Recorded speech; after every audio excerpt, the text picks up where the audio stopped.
Welcome to Enigmatica 2, my late game base tour, I guess. So I decided it might be kind of interesting to break these late game base tours into kind of segments. The last one I did was the Britannia automation, and today I figured the UU-Matter, because I thought the system was pretty neat, and I've never really seen anybody do it like this. So I just kind of wanted to throw it out there because I think it works pretty good. It works with mainly Applied Energistcs, obviously IC2 for the UU-Matter, and then XNet is kind of powering the recyclers portion to get these scrap boxes. But this is the main focus, but I'm going to talk a little bit about everything here. But the AE2 thing is what I think is particularly cool. I didn't know, I only learned this recently.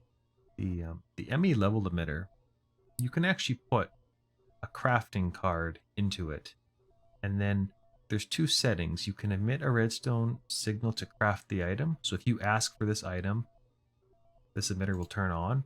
Or when it happens to be crafting, it will emit a redstone signal.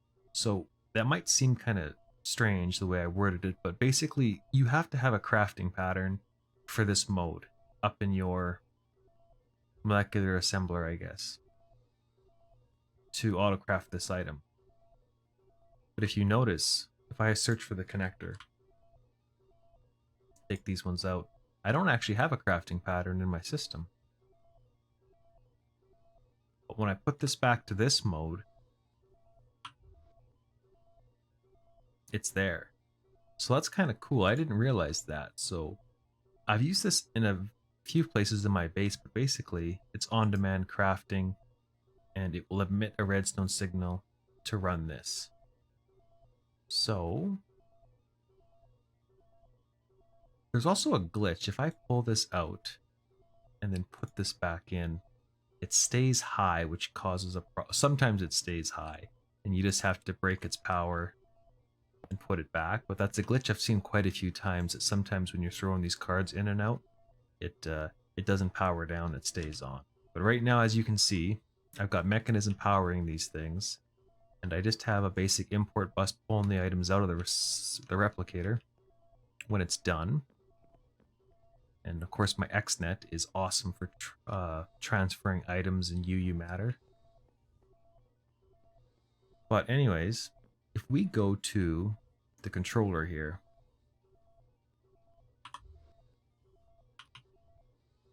actually I should grab one of these XNet things. If you have these in your inventory, you can actually see the cable behind the facade.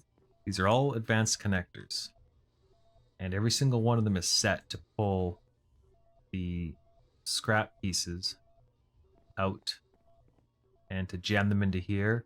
And then a scrap box is made, which you can see I have quite a few. The system works pretty good. And from that scrap box, we are making UU-Matter. And I didn't even look last time how much UU-Matter. So we're over 500,000 millibuckets. So what is that? Almost 680 buckets of UU, which is pretty darn good. I don't go through it that often. In terms of performance, my entire world, I've always tried to keep the tick time around 12.5 milliseconds, and it's always at 20 ticks per second. And I carefully watch that to make sure my performance doesn't drop. And I have various redstone that turns off systems when I don't need them, just to try to stop certain machines from running. But anyways, basically we have a channel 8, which is power. Doesn't really matter, it's just powering some cubes for energy. 7 is my UU-Matter distribution. Again, doesn't really matter, I'm sure you can figure that out. Cobblestone, I think I have cobblestone generators in behind that are basically feeding cobble into all those recyclers. But where's the part that I really wanted to show off? Items in, and then export. No?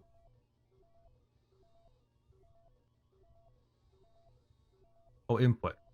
Right here. This is kind of the interesting piece. So for each one of these replicators, I have on channel 7, which is my liquid, my fluid channel with the UU-Matter, I actually have them configured to redstone mode activate. And it's on a 17, and it's on an 18, 27, 17, 16, 7, 7, 2. And you might wonder, what the heck's that about? Well, if we look at each one of these, I've got this one set to make an advanced casing, which is 16 millibuckets. Oh no. I sometimes double click when I come in. They're supposed to stay always running.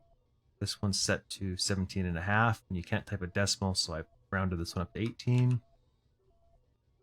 2, or 26, sorry, all the way to the last one, which I think was 2. Again, rounding from 1.745 to 2. So basically what's happening is as soon as I ask for something, like this connector, I'll ask for 100, it's just going to basically leave this on to craft the item. And what's neat about this way of doing it is it's just going to stay on until those 100 I asked for are satisfied. So you can see it's counting down as they pop through. So it's kind of neat. It just leaves this light on until it eventually gets. As you can see, it's happening pretty fast here. And the way I'm doing it too, with the rounding and all that, maybe there's a chance I might make an extra couple connectors here or there. But being off by 1 or 2 items extra is not a big deal. The main goal is to not use all my UU-Matter on a certain component. And you also don't want this tank, right, full of UU-Matter, especially early game when you don't have, 700 buckets of UU. You only want to transfer as much UU into this reservoir as you need to make an item, like these advanced coils. Same idea. They're all set up the same. Ask for 100 of these. That redstone is going to stay on until it's satisfied that. And it's only transferring as much as it needs. There's maybe a little bit of waste, but it's not bad. It's completely what I would say tolerable. As for the XNet, if you've never looked at this system before, it might look confusing.